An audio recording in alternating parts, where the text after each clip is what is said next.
Clear है voice? चलिए अब वॉइस आ रही होगी, ठीक है। तो देखिए फटाफट एक बार लिंक को शेयर कर दे सभी लोग। वॉइस आ रही है सभी को? Everything is clear? अब आ रही होगी वॉइस?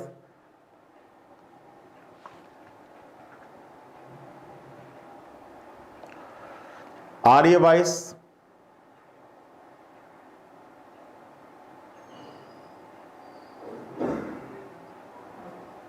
चलिए चलिए बताइए इस प्रश्न का आंसर क्या होगा। आपसे कह रहा है कि निम्न में से कौन सा लीप वर्ष है, ठीक है। आपको उन्हीं टॉपिक को ज्यादा कवर किया जा रहा है जिससे आपके एग्जाम में प्रश्न बनते ही बनते हैं, और आपको बताना है कि निम्न में से कौन सा लीप वर्ष है। अब आपको ये 4 विकल्प दिए गए हैं। आपको पता है कि जो आपका ईयर होता है, मैंने बताया था आपको क्लास में कि जो आपका ईयर होता है, जो आपका ईयर होता है वो 2 टाइप का होता है, ठीक है। जो वो 2 टाइप का होता है, एक होता है आपका सेंचुरी, एक होता है आपका सेंचुरी और दूसरा होता है नॉन सेंचुरी, ठीक है। एक होता है शताब्दी और दूसरा होता है गैर शताब्दी, ठीक है। अब अगर कोई भी ईयर सेंचुरी होगा, सेंचुरी का मतलब जिसका अंतिम 2 अंक शून्य हो, जैसे आपका 700 होता है, 1300 होता है, 1600 होता है, ये आपके सारे सेंचुरी ईयर हैं, ठीक है। और दूसरा होता है आपका नॉन सेंचुरी, जैसे आपका 2021 हो गया, 2010 हो गया, 2005 हो गया, 1987 हो गया, ये सारे आपके नॉन सेंचुरी जिसका अंतिम 2 अंक शून्य ना हो। अब सेंचुरी शताब्दी सेंचुरी लीप कब होता है? जब ये 400 से कट जाए, और नॉन सेंचुरी लीप कब होता है? जब ये किससे कट जाए? 4 से कट जाए। तो इस चीज का ध्यान दीजिएगा कि जब भी आपका शताब्दी वर्ष होगा तो लीप चेक करना होगा तो 400 का भाग दीजिएगा, और जब आपका गैर शताब्दी वर्ष होगा लीप चेक करिएगा तो आप किसका भाग दीजिएगा? 4, ठीक है। क्लियर है ना? तो चलो अब इसमें चेक करना है कि कौन सा लीप वर्ष है। तो ये क्या है? ये आपका नॉन सेंचुरी ईयर है। किससे भाग देंगे? 4 का भाग देंगे। 4 का भाग नहीं जाएगा, इसलिए आपका आंसर नहीं होगा। ये आपका अंतिम, देखिए किसी भी संख्या में अगर आपको 4 का भाग देकर चेक करना है कि कितना शेष आएगा, तो पूरी संख्या में मत भाग देने लग जाना, केवल अंतिम 2 अंक में 4 का भाग देना। अगर अंतिम 2 अंक में कुछ शेष बचेगा तो पूरी संख्या में भी शेष बचेगा, और अगर अंतिम 2 अंक में शेष नहीं बचेगा तो पूरी संख्या में भी शेष नहीं बचेगा। तो 94 में भी 4 का भाग नहीं जाएगा। अब ये आपका क्या है? ये आपका शताब्दी वर्ष है, और शताब्दी वर्ष के केस में किससे भाग देंगे? 400 से, और बिल्कुल 400 का भाग चला जाएगा, और यही आपका विकल्प नंबर सी क्या होगा? राइट आंसर होगा, ठीक है। चलिए क्लियर है सभी लोगों का? 1200 आ रहा है, सभी लोग होशियार बच्चे हो। चलो आगे आओ, बताओ निम्न में से कौन सा लीप वर्ष नहीं है। ये 2 टाइप का क्वेश्चन आता है, कहीं कहीं होने की बात करता है और कहीं पर नहीं होने की बात करता है। तो कह रहा है कि निम्न में से कौन सा लीप वर्ष नहीं है? 1992, 1988, 1600 और 1990। तो जब आप चेक करोगे ना तो 4 का भाग देकर चेक करना है। अब आपका 52 है, 52 में 4 का भाग दोगे तो बिल्कुल कट जाएगा, तो ये तो आपका लीप है। 88 में भी भाग दोगे 4 का, ये भी कट जाएगा, ये भी आपका लीप है। 1600 में किसका भाग दोगे? 400 का भाग दोगे, ये भी कट जाएगा, ये भी आपका लीप है। लेकिन 1990 में जब आप 4 का भाग दोगे तो ये आपका नहीं कटेगा, ठीक है, और यही आपका लीप वर्ष नहीं है। तो आपके प्रश्न का आंसर होगा विकल्प नंबर डी, ठीक है, विकल्प नंबर डी, ठीक है, डी फॉर डेनमार्क। बहुत बढ़िया, सब लोग कमेंट तो करिए भैया। अजय जी का केवल आंसर आया था, नैन्सी जी का, रोशन गुप्ता जी का, जल्दी जल्दी कमेंट करते रहिए। निम्न में से कौन सा लीप वर्ष है? पहला क्वेश्चन आपका लीप वर्ष है, तो फिर वही काम करना है। अंतिम 2 अंक, अंतिम 2 अंक में किसका भाग दोगे? अंतिम 2 अंक में आपको किसका भाग देना है? 4 का भाग देना है, ठीक है। 38 में 4 का भाग दो, कटेगा क्या? नहीं कटेगा, ठीक है। 5400 किसका भाग दोगे? 4 का भाग दोगे, नहीं कटेगा। 1766 4 का भाग दो, नहीं कटेगा। इसमें भाग दोगे तो ये कट जाएगा, और 1664 आपका राइट आंसर हो जाएगा, ठीक है, 1664, विकल्प नंबर डी। बहुत बढ़िया। चलिए अगला प्रश्न लीजिए। अब अगला प्रश्न बताइएगा कि निम्न आकृति में, निम्न दी गई आकृति में आपको बताना है, निम्न दी गई आकृति में आपको बताना है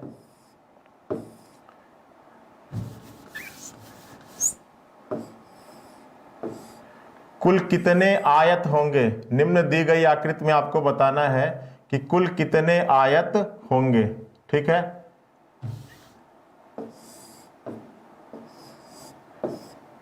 ये भी आपका इक्वल ही है, और आपको बताना इसमें कुल आयत कितने होंगे, कुल आयत की संख्या, बताइए इस दी गई आयत आकृति में कुल आयत की संख्या कितनी होगी, कुल कितने आयत होंगे बताइए। इस दी गई आकृति में कुल आयत की संख्या, ये आपकी बिल्कुल स्ट्रेट लाइन है, ठीक है, ये थोड़ा सा बनाने में दिक्कत हो गया। चलो इस दी गई आकृति में बताना है कि कुल आयत कितने होंगे, ठीक है। नंबर ऑफ रेक्टेंगल कितने होंगे, जल्दी जल्दी कमेंट करिए। इस दी गई आकृति में आपको बताना है कि नंबर ऑफ रेक्टेंगल कितने होंगे। एक बार लिंक को सभी लोग शेयर कर दो। इतनी कम संख्या आपकी कैसे है, इस दी गई आकृति में नंबर ऑफ रेक्टेंगल कैसे निकालते हैं। तो सबसे पहले आपको देखना है कि इसमें पंक्ति कितने हैं और कॉलम कितने हैं। तो कितनी पंक्तियां हैं, 1 2 और 3, और कॉलम कितने हैं, 1 2 और 3, ठीक है। अब आपको अगर कुल आयत की संख्या निकालना हो तो आपका फॉर्मूला होता है कुल पंक्ति इंटू कुल स्तंभ, ठीक है, कुल पंक्ति इंटू कुल स्तंभ। पंक्तियां कितनी हैं, तो 1 2 और 3, और स्तंभ कितने हैं, तो ये भी है 1 2 और 3। अब इसको जब सॉल्व करोगे तो 3 2 5 और 1 6, और ये भी 6 हो जाएगा, और कितना हो जाएगा आपका आंसर 36 हो जाएगा, ठीक है। बहुत बढ़िया, किसी का 36 आ रहा है, किसी का कुछ आ रहा है, ठीक है, तो आपका आंसर हो जाएगा 36, ठीक है। कुल आयत कह रहा है, कुल आयत, इसको ध्यान दीजिएगा, कुल आयत की संख्या कितनी हो जाएगी बच्चा, 36 हो जाएगी, ठीक है। ये तरीका होता है। चलिए आगे आइए, क्लियर है सभी लोगों को, बताइए इसमें कोई दिक्कत कोई परेशानी हो तो बताइए।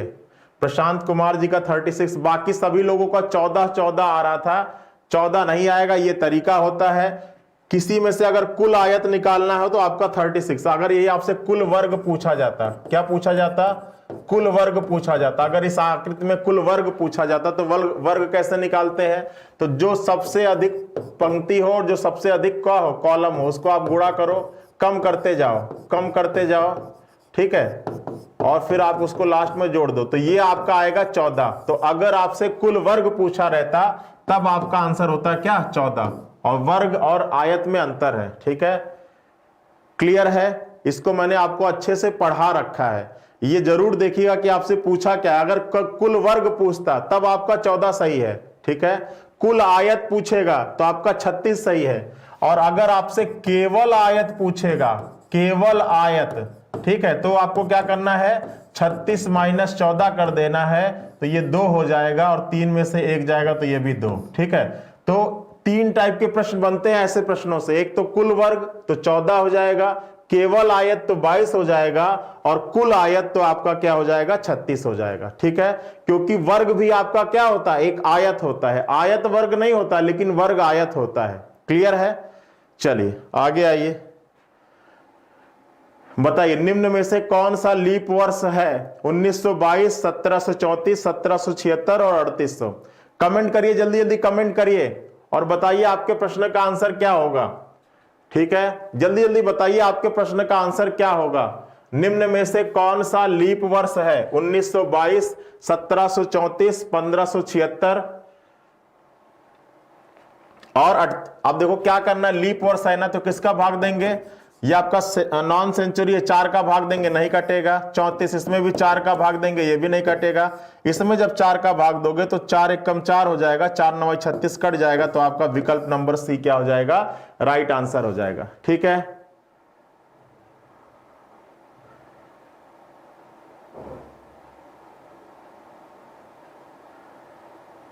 चलिए आगे देखिए, निम्न में से कौन सा लीप वर्ष है, 1700, 7400, 1886 या 6800। जल्दी बताइए निम्न में से कौन सा लीप वर्ष है, कमेंट करिए क्या होगा, 1700, 7400, 1886 या 6800, जल्दी बताइए। तो यहां पे आपका ये 400 से नहीं कटेगा, 7400, इसको 400 से भाग देंगे तो 4 1 कम 4, ये भी नहीं कटेगा। 1886, इसको भाग दोगे तो 4 दूना के 8, ये भी नहीं कटेगा।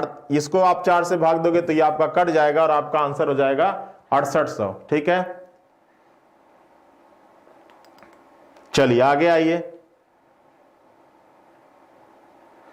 चलिए निम्न में से कौन सा शताब्दी वर्ष का अंतिम दिन हो सकता है, जल्दी से बताइए, निम्न में से कौन सा शताब्दी वर्ष का अंतिम दिन हो सकता है।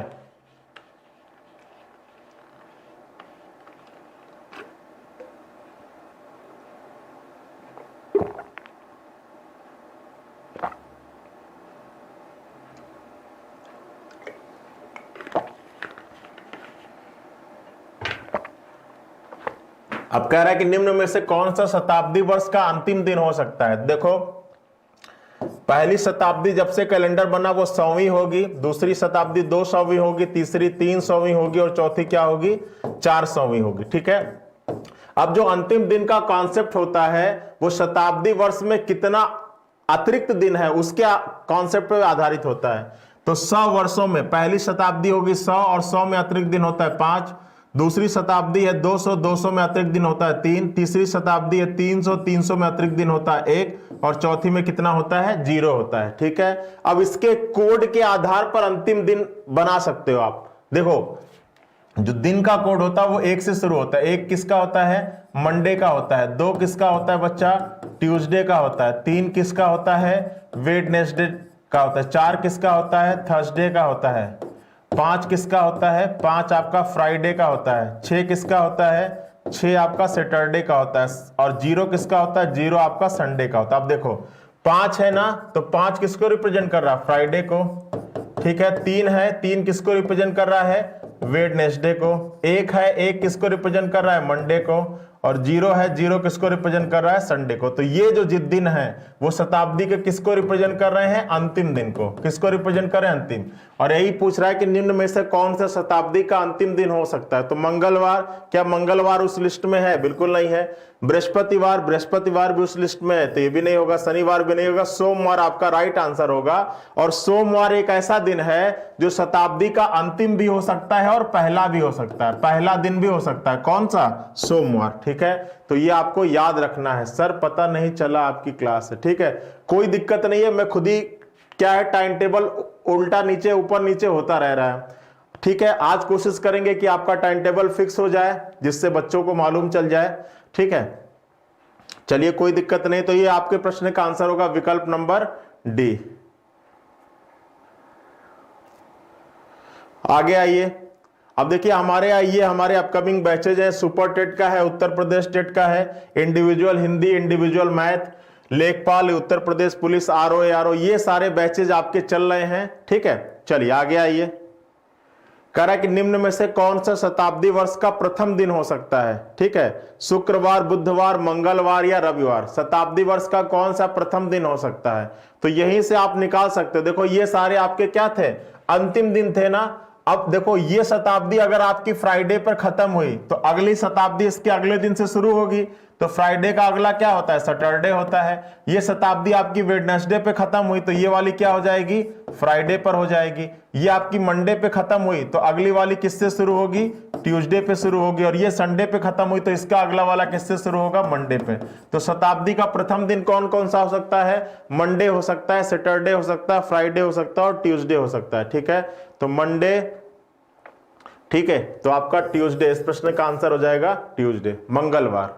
ठीक है, बातें आप लोग आपस में खूब करो। ठीक है, कह रहा है कि अगर साल का पहला दिन शुक्रवार हो तो साल का अंतिम दिन कौन सा होगा। ये आपके यूपीएसआई में आया हुआ प्रश्न है, बताइए क्या होगा इस प्रश्न का आंसर।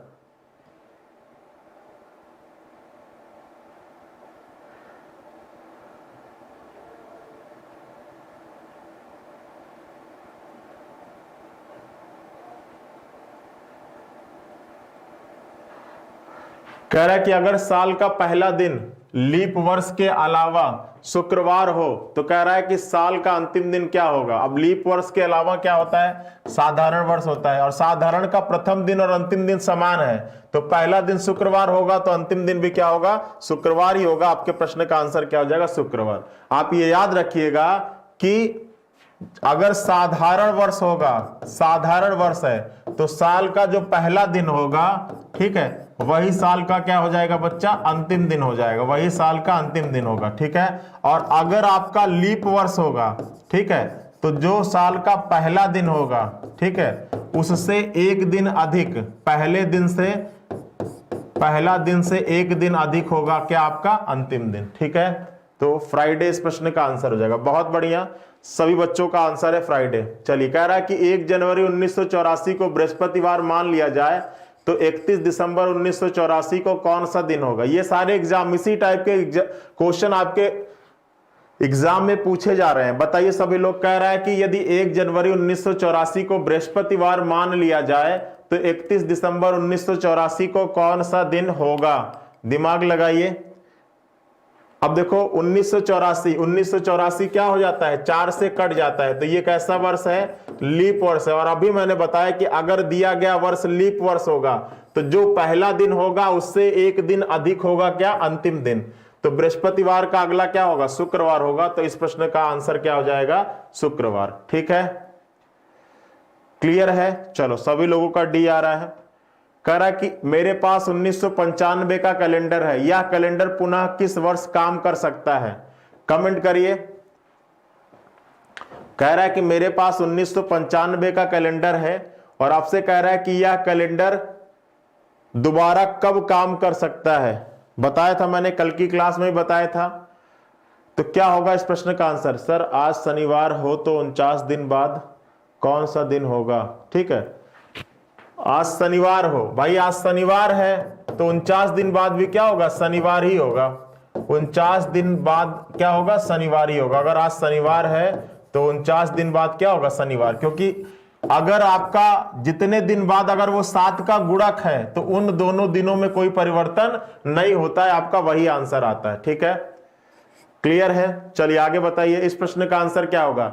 मेरे पास सन 1995 का कैलेंडर है, तो कह रहा है कि यह कैलेंडर पुनः कब प्रयोग किया जा सकता है? ठीक है, तो देखो कैसे करेंगे।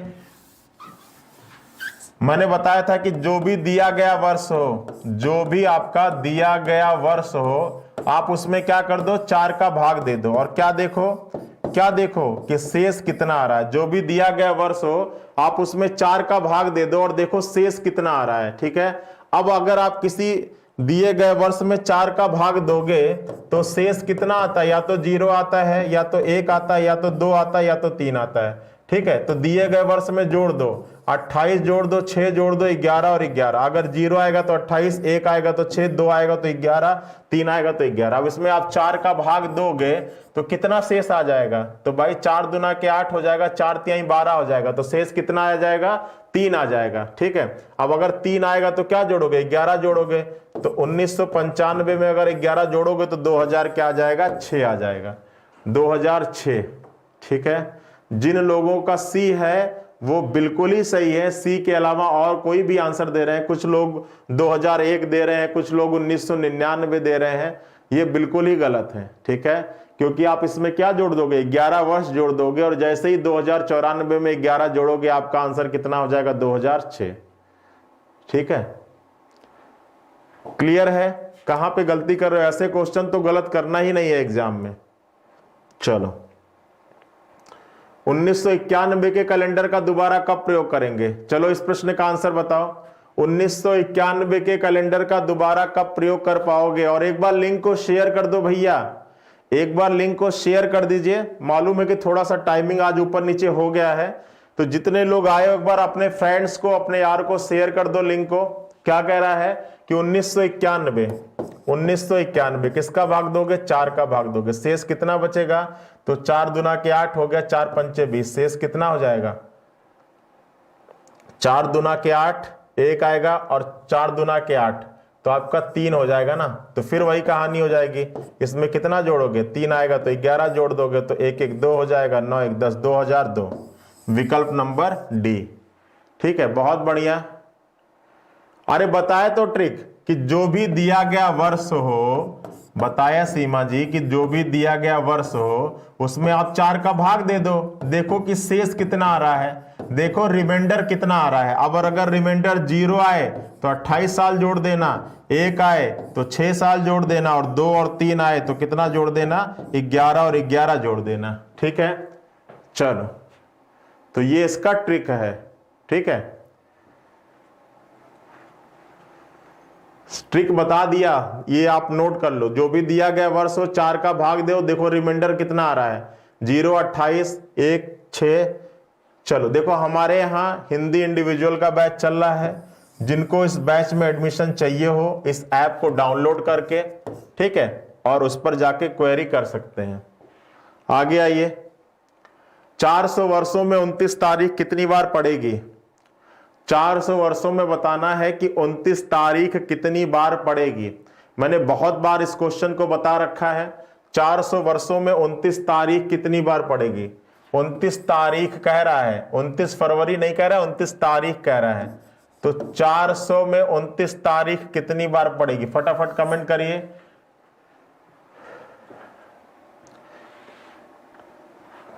चलो, यहां पर कोई गाजीपुर से है क्या? पूरा यहाँ पे घर, क्या बताएं तुम लोग को। चलो देखो, 400 वर्षों में 29 तारीख। अब देखो, एक वर्ष में 12 महीने, 12 महीने में 11 महीने में तो आपकी 29 तारीख आती ही आती है। बची बात किसकी? फरवरी की। अब फरवरी जब लीप वाली होगी तभी आपकी क्या होगा? 29 तारीख होगा। अगर सामान्य वर्ष वाली फरवरी होगी तो उसमें 28 दिन होगा। अब एक वर्ष में 11 बार तो आएगा ही आएगा।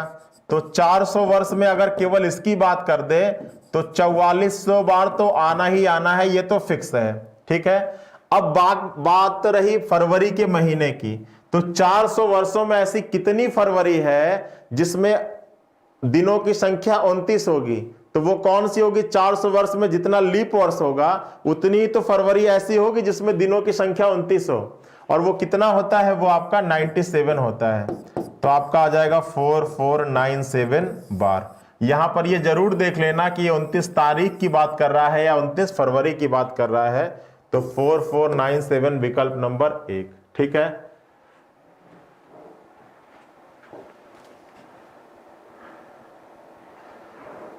अल्फाबेट की क्लास है बच्चा, क्लास है, या टेलीग्राम ज्वाइन कर लेना, उस पर मैं लिंक शेयर कर दूंगा। देखो यहां पर आ गया 400 वर्षों में 29 फरवरी कितनी बार आएगी। ठीक है।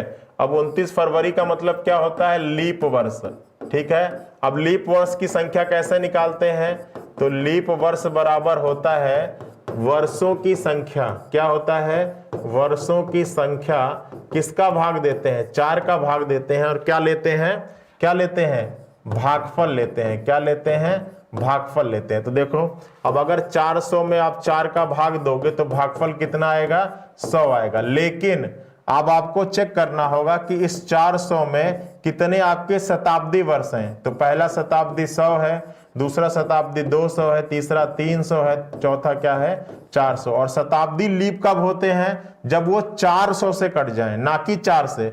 ये सारी संख्याएं 4 से कट रही हैं, इसीलिए ये चारों इसमें काउंट होकर आ रहे हैं। लेकिन ये चारों लीप तब होंगे जब वो 400 से कटे। तो क्या 100 400 से कटेगा? बिल्कुल नहीं। क्या 200 400 से कटेगा? बिल्कुल नहीं। क्या 300 400 से कटेगा? बिल्कुल नहीं। क्या 400 400 से कटेगा? बिल्कुल कटेगा। तो ये जो 3 इसमें काउंट होकर आ रहे हैं, ये 3 क्या है? काउंट नहीं होने चाहिए। इसलिए इन 3 को इसमें से घटा दो और आपका आंसर आ जाएगा कितनी बार? 97 बार। ठीक है। तो 29 फरवरी कितनी बार आएगी? 97 बार आएगी। क्लियर है सर?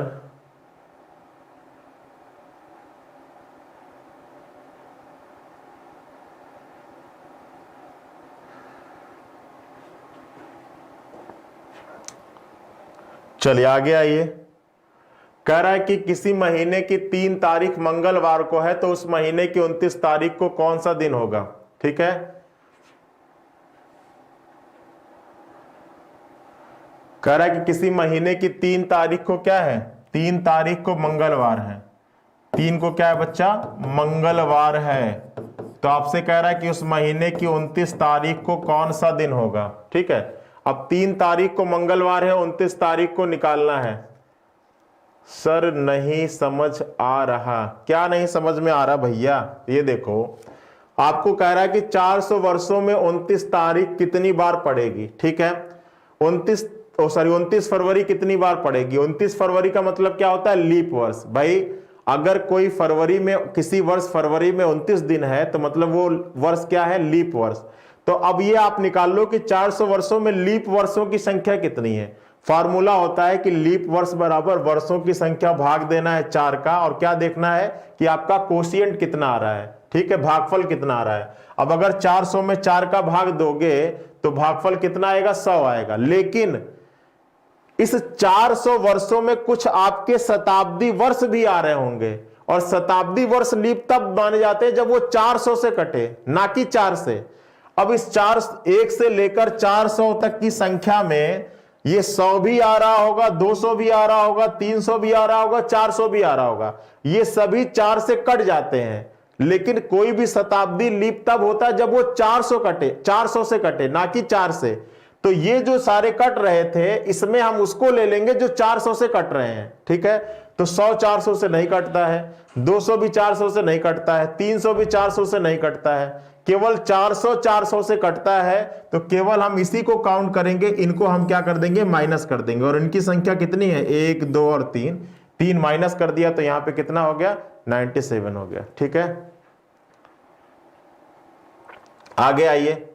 हाँ, अब इस प्रश्न को देखिए कि 3 तारीख को मंगलवार है तो 29 तारीख को कैसे करेंगे। सबसे पहले दोनों तारीखों का अंतर निकाल लीजिए। कितने दिन का अंतर है, 26 दिन का अंतर है। किससे भाग देंगे, 7 का भाग देंगे। क्या लेंगे, रिमाइंडर लेंगे। रिमाइंडर कितना आएगा, 5 आ जाएगा। 5 क्या कर देंगे, जोड़ देंगे। मंगलवार में 5 दिन जोड़ दो तो क्या आ जाएगा, बताओ। मंगलवार में 5 दिन जोड़ोगे तो आपका क्या आ जाएगा, आपका संडे आ जाएगा। क्या आ जाएगा, संडे आ जाएगा। जोड़ के देख लो कैसे करेंगे भाई। मंगलवार, तो मंगलवार का दिन 2, कोड 2 होता है, 5 2 7, तो 7 का मतलब क्या होता है, संडे होता है, ठीक है। क्लियर है सर, जा रहे हैं खोजेंगे, चलो खोजो सर। नितिन सर चलिए आगे आइए।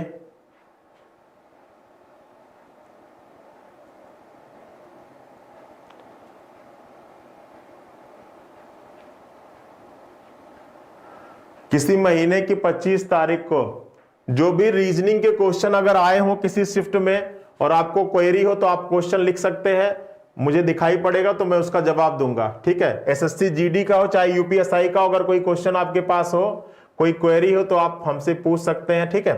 क्या कह रहा है, 25 तारीख को क्या है बच्चा, मंडे हो, तो आपसे पूछ रहा है कि 1 तारीख को कौन सा दिन होगा। 1 तारीख को दिन क्या कर लीजिए, अंतर लिख लीजिए। किससे भाग दीजिए, 7 का। क्या लीजिए, शेष लीजिए। कितना शेष आएगा, 3 दिन आएगा। अब देखो बाद की तारीख दी गई है, पहले का पूछा जा रहा है, तो ये 3 दिन क्या कर देंगे, ये 3 दिन आप घटा देंगे। अब 3 दिन अगर नहीं घटा पा रहे हैं तो आप 4 दिन क्या कर दीजिए, जोड़ दीजिए। तो ये मंडे का कोड होता है 1 और 4 और 1 5। 5 का मतलब क्या हो जाएगा, 5 का मतलब हो जाएगा शुक्रवार। 5 का मतलब क्या हो जाएगा बच्चा, शुक्रवार। आपका आंसर आ जाएगा शुक्रवार। क्लियर है। संडे कहां से आ रहा है, मंडे में 4 दिन जोड़ोगे तो संडे आ जाएगा।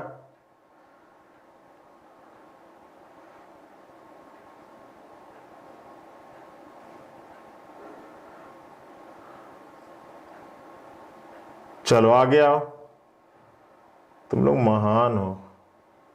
कह रहा है कि 2 तारीख को मंगलवार है। इस तरीके का क्वेश्चन यूपीएसआई में बहुत पूछ रहा है। 2 तारीख को मंगलवार है, 21 तारीख को कौन सा दिन होगा, दोनों का अंतर निकालो। कितना दिन हो जाएगा, 19 किसका भाग दोगे, 7 का भाग दोगे। क्या लोगे, शेष लोगे। 7 दूना के 14, 5 19 शेष कितना आएगा, 5 आएगा। मंगलवार का कोड कितना होता है, 2 होता है, तो 5 और 2 कितना हो जाएगा, 7 हो जाएगा। 7 का मतलब क्या होगा, 7 का मतलब हो जाएगा संडे। 7 का मतलब हो जाएगा संडे, ठीक है। आगे चलो। 24 तारीख को मंगलवार, 24 तारीख को सोमवार है, तो पूछ रहा है कि उसी महीने की 12 तारीख को कौन सा दिन होगा। 24 को कौन सा दिन है, सोम है। पूछ क्या रहा है, 12 तारीख को। कितने दिन का अंतर है, 12 का। किससे भाग देंगे, 7 का। क्या लेंगे, शेष लेंगे। तो 7 5 12। अब इसमें 5 दिन क्या कर देंगे, घटा देंगे। या 5 दिन घटा दो या 2 दिन जोड़ दो। सोमवार में से 2 दिन जोड़ोगे तो क्या हो जाएगा, बुधवार हो जाएगा। आपके प्रश्न का आंसर हो जाएगा वेडनेसडे, ठीक है।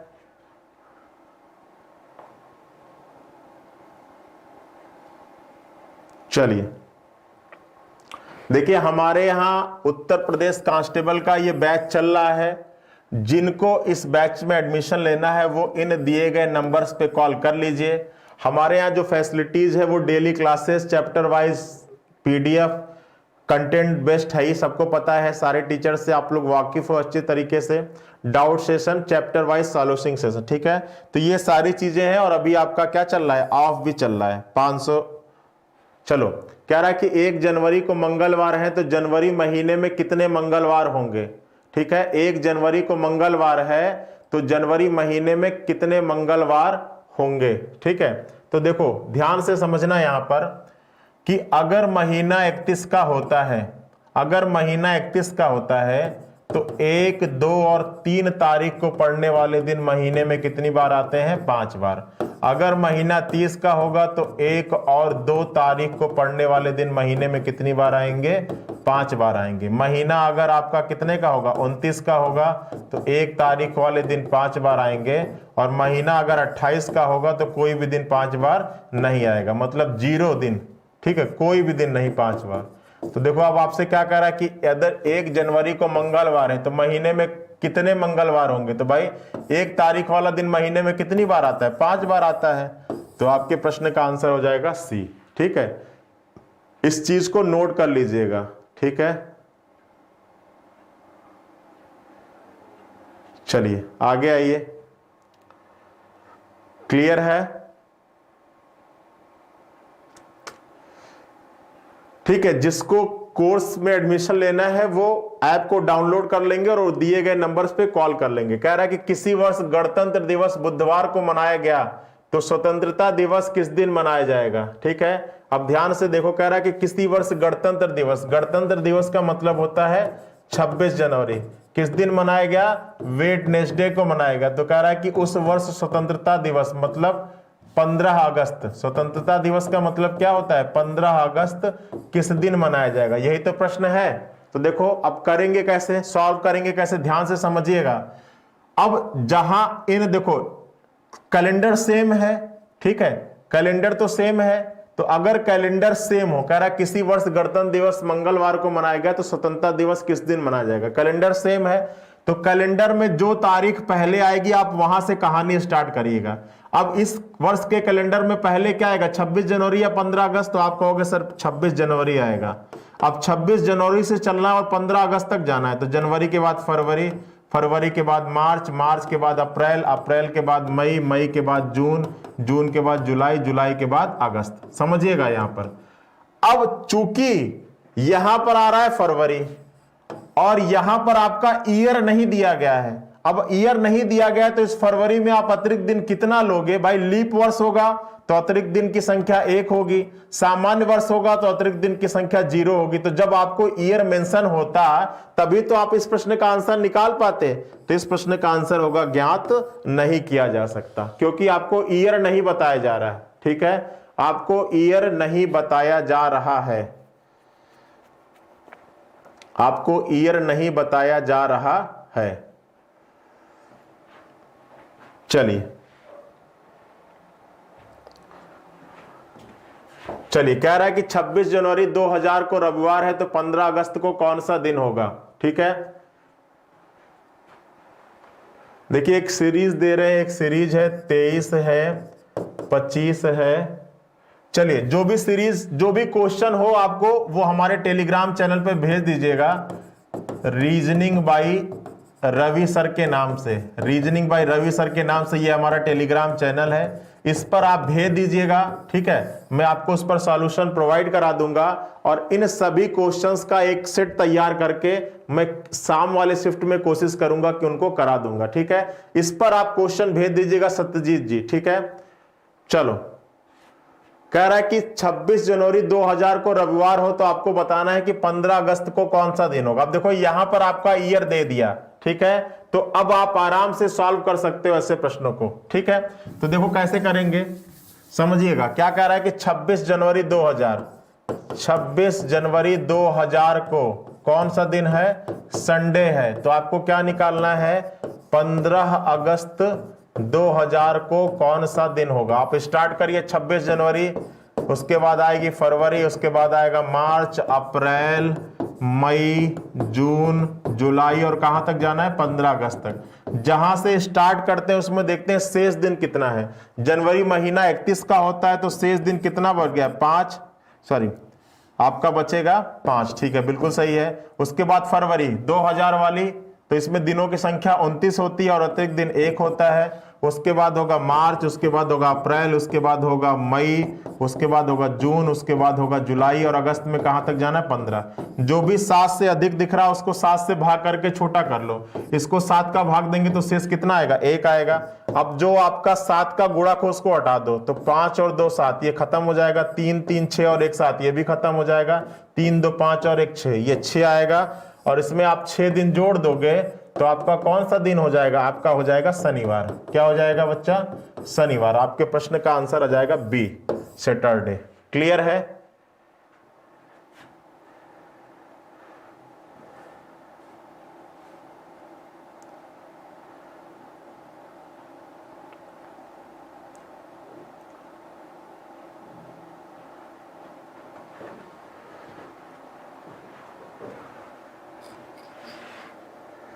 क्लियर है ना? तो इस प्रश्न का आंसर हो जाएगा आपका शनिवार। आगे देखिए, कह रहा है कि नीचे मानक पासे का एक प्रारूप दिया गया है और कह रहा है कि इस पासे में अंक 1 के विपरीत फलक पर कौन सा अंक होगा? फटाफट बताइए। अंक 1 के समझ में नहीं आया। क्या नहीं समझ में आया? देखिए, फिर से देखिए, पिछले वाले क्वेश्चन में क्या नहीं समझ में आया आपको? देखो, ये आपका दिया गया था, जब भी आपका ईयर सेम हो, केवल तारीख और महीना बदल रहा हो, तो आपको देखना है कि इस ईयर के कैलेंडर में पहले क्या आएगा? 26 जनवरी आएगा या 15 अगस्त? 26 जनवरी पहले आएगा। जो पहले आएगा आप वहां से कहानी स्टार्ट करिए, जहां तक जाना है वहां तक जाइए। जाना कहां तक है? 15 अगस्त तक। तो जनवरी के बाद फरवरी मार्च ऐसे लिख जाइए 15 अगस्त तक। जहां से आप स्टार्ट कर रहे हो उसमें लीजिएगा कि आपका शेष दिन कितना रह गया है, और जहां तक जा रहे हो उसमें जो दी गई तारीख है उसको लीजिएगा। जनवरी में शेष दिन कितना होगा? तो जनवरी महीना 31 का होता है, 26 दिन हो चुका है, तो इसमें कितना दिन बचा? 5। बाकी जितने भी महीने हैं उसमें लीजिएगा अतिरिक्त दिन। फरवरी महीना कितने का होता है? 29 का। जब 4 का, भाई ये आपका लीप वर्ष वाली फरवरी है ना, तो इसमें दिन कितने होंगे? 29। और जब आप इसमें 7 का भाग दोगे तो शेष कितना आएगा? 1 आएगा, इसीलिए हमने फरवरी में 1 लिखा है। मार्च महीना 31 का, 7 का भाग दोगे तो शेष कितना आएगा? 3। अप्रैल महीना 30 का, 7 का भाग दोगे तो शेष कितना आएगा? 2। तो जो भी 31 वाले महीने है उसमें 3 लिख दिया, 30 वाले महीने में 2 लिख दिया। ठीक है, बाकी सबको जोड़ दीजिए, जितना शेष बचेगा, जितना आपका जोड़ आएगा उसमें 7 का भाग दीजिएगा, जितना शेष आएगा उसको आप इसमें क्या कर दीजिएगा? जोड़िएगा। क्यों? क्योंकि ये पहले की तारीख है, बाद का पूछा जा रहा है। ठीक है, अब तो समझ में आ गया ना? अभी भी समझ में नहीं आया? ठीक है, चलो आगे आओ। कह रहा है कि इस पासे में अंक 1 के विपरीत, तो पहले देखेंगे कि ये पासा किस प्रकार से है। कैसे चेक करेंगे? पड़ोसी सतहों के जोड़ों को जोड़कर चेक करेंगे। तो जोड़िए। ठीक है, अब किसी का योग 7 आ रहा है? नहीं आ रहा है। अगर पड़ोसी का योग 7 नहीं है तो विपरीत का 100% 7 होगा, और ये डाइस क्या होगा? मानक। अंक 1 में क्या जोड़े कि 7 आ जाए? 6 जोड़ दीजिए। तो आपके प्रश्न का आंसर होगा विकल्प नंबर सी। ठीक है, आगे आइए।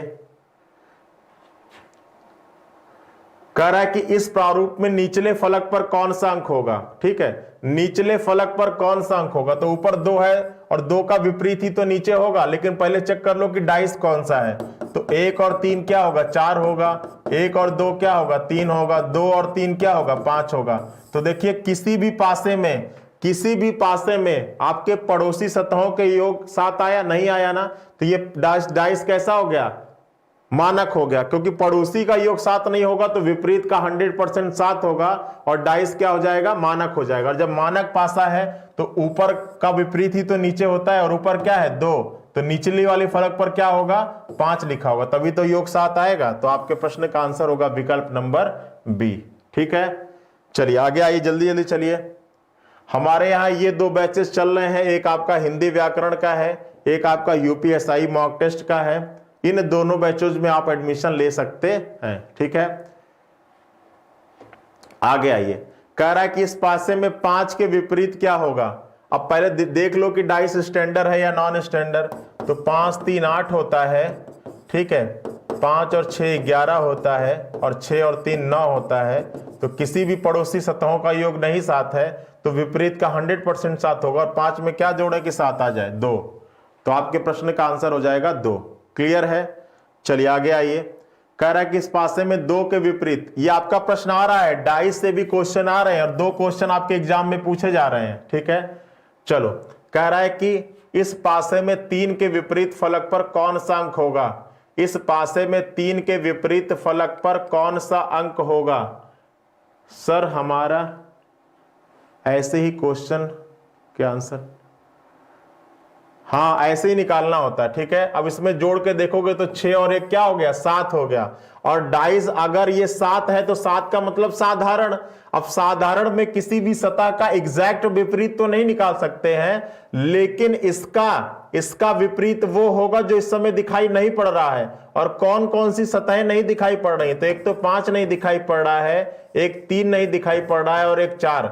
अब अगर यही तीनों आपके विकल्प में ऑब्लिक करके दिए हैं तब तो वो सही होगा। ठीक है, चलिए आगे आइए। बताइए, नीचे एक पासे के 2 प्रारूपों को दर्शाया गया है। इस पासे में अंक 6 के विपरीत फलक पर कौन सा अंक होगा? जल्दी से बताइए। नीचे एक पासे के 2 प्रारूपों को दर्शाया गया है और इस पासे में अंक 6 के विपरीत फलक पर कौन सा अंक होगा? लगाइए दिमाग। अब सबसे पहले आप ये देखोगे कि ये पासे की कौन सी कंडीशन है, 1 फेस कॉमन है, 2 फेस कॉमन है या नो फेस कॉमन है। तो दोनों को देखोगे ध्यान से तो दोनों में पाओगे कि 6 कॉमन है। तो 6 से क्लॉकवाइज आप घूम जाओ। पहले में घूमोगे तो 6 2 1 मिलेगा और दूसरे में घूमोगे तो 6 3 4 मिलेगा। जिसके नीचे जो आएगा वो उसका अपोजिट हो जाएगा। कॉमन वाले का अपोजिट क्या होगा? जो दिखाई नहीं पड़ रहा है। कौन सा नहीं दिखाई पड़ रहा? 5। तो 6 का विपरीत क्या हो जाएगा? 5 हो जाएगा। क्लियर है? क्या करना है? दोनों में जो क्या होगा? कॉमन होगा। आपको वहां से क्लॉकवाइज घूमना है। जिसके नीचे जो आता है वो उसका क्या कहलाता है? वो उसका अपोजिट कहलाता है। ठीक है, बताइए क्लियर है ना?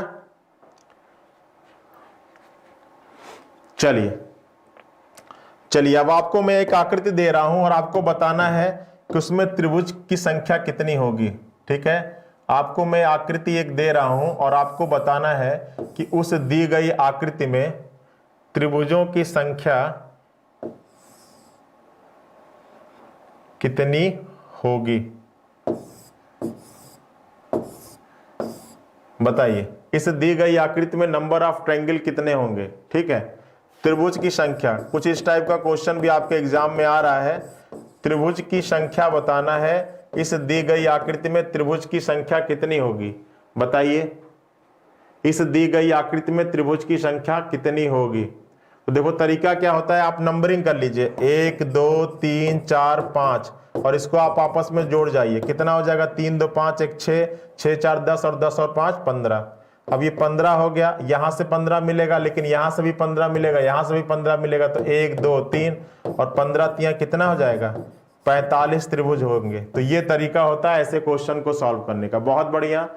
नीतीश गुप्ता जी का आ गया, नितेश गुप्ता जी का 45 आ गया, रवि जी का 45 आ गया। ठीक है, क्लियर है? तो ऐसे क्वेश्चन भी आपके एग्जाम में पूछा जा रहा है। ठीक है, चलो अगला क्वेश्चन। एक क्वेश्चन इस टाइप का पूछा गया था।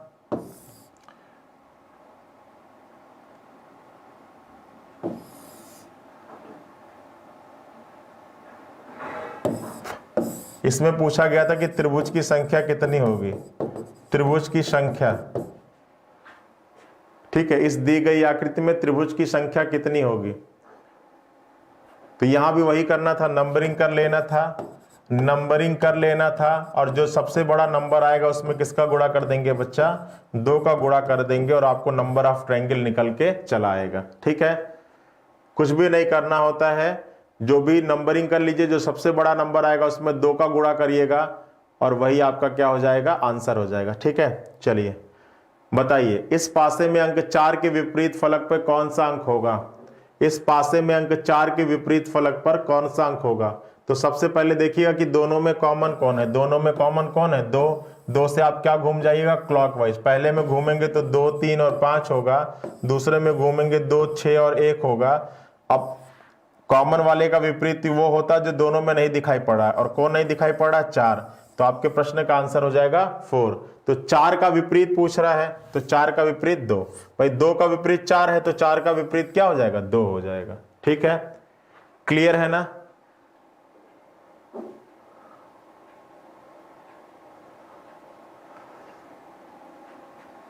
चलिए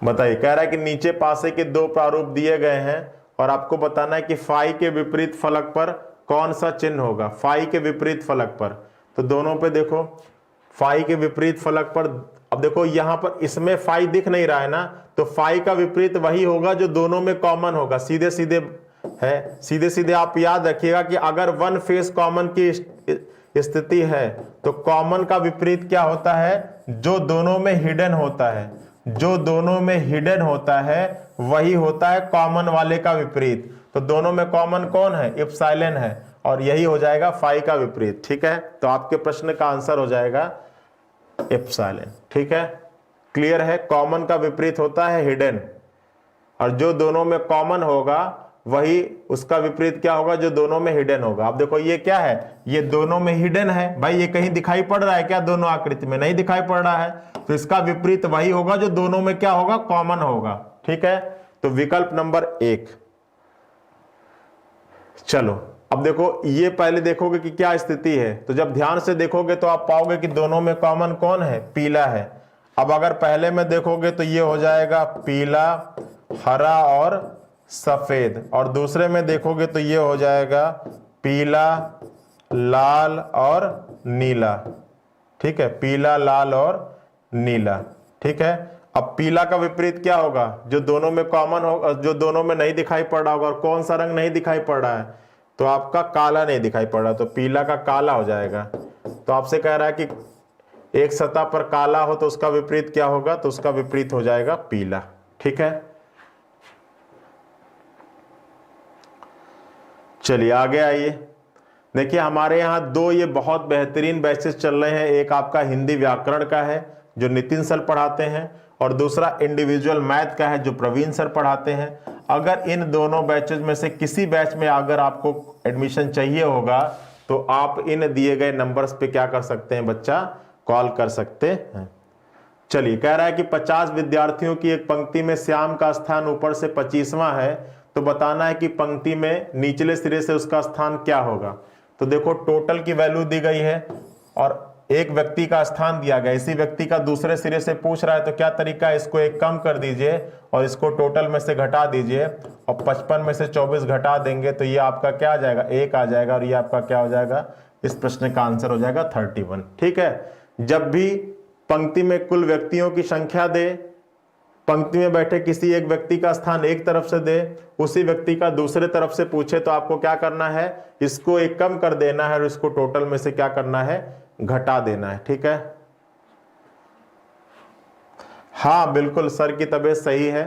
ठीक है, और सर ने तो कल क्लास भी लिया था। चलिए देखिए, कह रहा है कि स्नेहा का स्थान दोनों तरफ से 27 है, तो कुल विद्यार्थी, अगर किसी पंक्ति में बैठे किसी व्यक्ति का स्थान दोनों तरफ से समान हो और आपसे कुल विद्यार्थी पूछा जाए, तो इसका दुगना करके -1 कर दीजिएगा, आपको आपका आंसर मिल जाएगा, और आपका आंसर हो जाएगा क्या? 33। क्या हो जाएगा? 33 हो जाएगा। ठीक है, 29 विद्यार्थियों की एक पंक्ति में आशीष दाएं से 13वें स्थान पर है, तो आपसे पूछ रहा है कि इसका बाएं से क्या होगा। तो सीधी सी बात है कि एक तरफ से स्थान दिया गया, इसका दूसरे तरफ से पूछ रहा है, इसको एक कम कर दीजिए और इसको टोटल में से क्या कर दीजिए? घटा दीजिए। तो 29 में से 12 घटाओगे तो आपका कितना आ जाएगा? 17 आ जाएगा। ठीक है, 29 में से 12 घटाओगे तो आपका क्या आ जाएगा? 17 आ जाएगा। बिल्कुल सिंपल सा क्वेश्चन है, और इसी टाइप के क्वेश्चन आपके एग्जाम में पूछे जा रहे हैं। नरेंद्र का स्थान दाएं से 7वां है, नागेंद्र का स्थान बाएं से 6वां है, तो आपसे पूछ रहा है कि पंक्ति में कुल व्यक्ति कितने हैं। एक तरफ से स्थान 7वां है, दूसरे तरफ से 6वां है। अब देखिएगा यहाँ पर ध्यान से, यहाँ पर एक व्यक्ति ना होकर 2 व्यक्ति हैं, एक नरेंद्र है, दूसरा क्या है? नागेंद्र है। अब आप टोटल तभी निकाल सकते हो जब इन दोनों के बीच में लोगों की संख्या आपको बताई जाए, और इस पूरे प्रश्न में आपको लोगों की संख्या नहीं बताई जा रही है, तो आपका आंसर होगा इनमें से कोई नहीं। ठीक है, चलिए आगे देखिए, कह रहा है कि किसी कक्षा में पास विद्यार्थियों में आशीष की रैंक ऊपर से क्या है, दूसरी है, नीचे से 13वीं, 7 विद्यार्थी फेल हो, 3 अनुपस्थित हो, तो क्लास में कुल विद्यार्थियों की संख्या। तो किसी क्लास का ग्रांड टोटल इस केस में क्या होता है, total pass plus total fail plus total absent के बराबर होता है। टोटल पास कितने लोग हैं, तो किसी एक पास विद्यार्थी की रैंक ऊपर और नीचे से मालूम होनी, तो दूसरी है और नीचे से कितनी है 13, इन दोनों को जोड़ के -1 कर दीजिए, तो 13 2 15 -1 14 हो जाएगा। फेल कितने लोग हैं, 7 लोग हैं, और अनुपस्थित कितने लोग हैं, 3 लोग हैं। तो ये आपका आंसर कितना आ जाएगा बच्चा, 24 आ जाएगा। आपका विकल्प नंबर ए क्या हो जाएगा, राइट आंसर हो जाएगा। क्लियर है? चलो आगे देखो, ये हमारे यहाँ 2 बैचेज हैं, एक सुपर टेट का बैच है। तो जिन लोगों का टेट का एग्जाम निकला हुआ है, पता है कि इलेक्शन से पहले वैकेंसी एक्सपेक्टेड है, तो अगर आप उसकी तैयारी पहले से रखिए तो ज़्यादा अच्छा है। तो आप इन दिए गए नंबर्स पे कॉल करके सुपर टेट में एडमिशन ले सकते हैं। बहुत कम फीस में बहुत ढेर सारी फैसिलिटी आपको प्रोवाइड की जा रही है। ठीक है, चलिए ये सारी चीज़ें देख लीजिएगा। 800 plus video lecture, 3000 plus question practice, 150 PDF, doubt session, ये सारी फैसिलिटीज हैं। आगे देखिए, पास विद्यार्थियों में रीता की रैंक, तो वही फॉर्मूला होगा, ग्रांड टोटल बराबर होगा रैंक राइट से, सॉरी टोटल पास, टोटल फेल और टोटल एब्सेंट। टोटल पास की वैल्यू, तो किसी एक पास की ऊपर नीचे से रैंक देना चाहिए, तो 7 और 12, तो 12 7 19 हो जाएगा। 19 में से 1 घटाओगे 18 होगा। टोटल फेल कितने लोग हैं, तो 2 लोग हैं, और अनुपस्थित कितने लोग हैं, 1 लोग हैं। तो 18 2 20 और 1 कितना हो जाएगा बच्चा, 21 हो जाएगा। ठीक है, तो चलिए आज की क्लास में इतना ही है। टाइमिंग चेंज हो गई आपकी, अब जो मेरी क्लास लगा करेगी वो 12 से 1 रहा करेगी। ठीक है, 12 से 1 रहा करेगी। तो आज तो टाइम चेंज था, बहुत लोग को शेड्यूल नहीं मालूम था, लेकिन कल से इसी समय पे मिलिएगा। 12 से 1 आपके रीजनिंग की क्लास रहेगी और 1 से 2 आपकी मैथ की क्लास रहेगी। ठीक है, तो अभी जस्ट आपके मैथ की क्लास स्टार्ट होने वाली है। जितने लोग लाइव थे वो एक बार बता दीजिएगा इस नोटिस को, और हमारा टेलीग्राम चैनल ज्वाइन कर लीजिए जो है रीजनिंग बाई रवि सर के नाम से। ठीक है, रवि सर के नाम से आज की क्लास का पीडीएफ आपको इस पर प्रोवाइड कर दिया जाएगा। ठीक है, चलिए क्लास से जुड़ने के लिए बहुत बहुत धन्यवाद। मिलते हैं शाम को, शाम का जैसा टाइम टेबल होगा बताएंगे। ठीक है, चलिए अभी के लिए इतना ही। जुड़े रहिएगा मैथ की क्लास के लिए, 1 बजे से प्रवीण सर लेंगे। ठीक है, मेरी क्लास में इतना ही। सभी लोग अपना ख्याल रखिएगा, अपना ध्यान रखिएगा। Thank you. ख्याल ध्यान